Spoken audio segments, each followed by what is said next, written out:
Hello friends, আজকে একটা ছোট্ট মিনি ব্লগ নিয়ে চলে এসেছি। আমি লাইফ ইন শঙ্কর অ্যান্ড প্রিয়াঙ্কাতে প্রিয়াঙ্কা। আজকে আমরা চলেছি একটা অন্য জায়গায় খেতে, মানে সবাই ইউজুয়ালি ওই জায়গাটা চেনো। সেটা হলো সিমলা বিরিয়ানি, লেক টাউনের কাছে, মানে আমাদের যে সাবওয়ে দিয়ে গিয়ে যে ক্লক টাওয়ারটা আছে সেখানেই।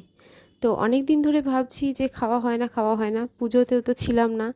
তো ন্যাচারালি কলকাতার বিরিয়ানি টেস্ট না নিলে আর হচ্ছে না। সরি বলে দিলাম যে আজকে আমরা বিরিয়ানি খেতে যাচ্ছি।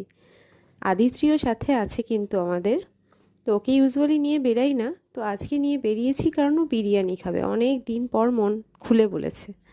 তো আমরা অর্ডার করেছিলাম কিউকাম্বার স্যালাড আর তার সঙ্গে একটা স্পেশাল চিকেন বিরিয়ানি।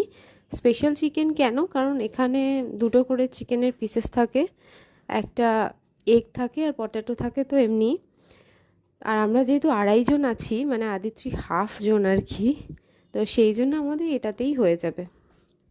খুব একটা বেশি আমরা খেতে পারি না বিরিয়ানি, মানে আমি তো খেতেই পারি না। যাই হোক, আজকে শঙ্করও খেতে পারবে না কারণ আমরা প্রসাদ খেয়ে এসেছি বাড়ির থেকে।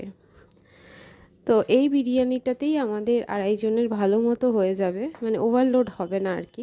তো বিরিয়ানি চলে এসছে, আমার এই টেস্টটা আর জাস্ট জিভে জল।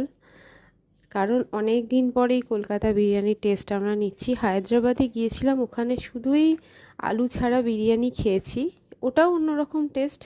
এই টেস্টটাও অন্যরকম, মানে এটা জাস্ট অসাম। দেখো, তোমাদের দেখিয়ে দেখিয়ে খাচ্ছি, গরম গরম সুন্দর লাগছে, আর আলুটাও এত সুন্দর বয়েলড হয়েছে।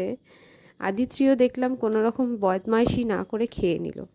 তো তোমাদের বাচ্চারা কি করে? যাই হোক, আজকের মতো এইটুখানি, বাই বাই।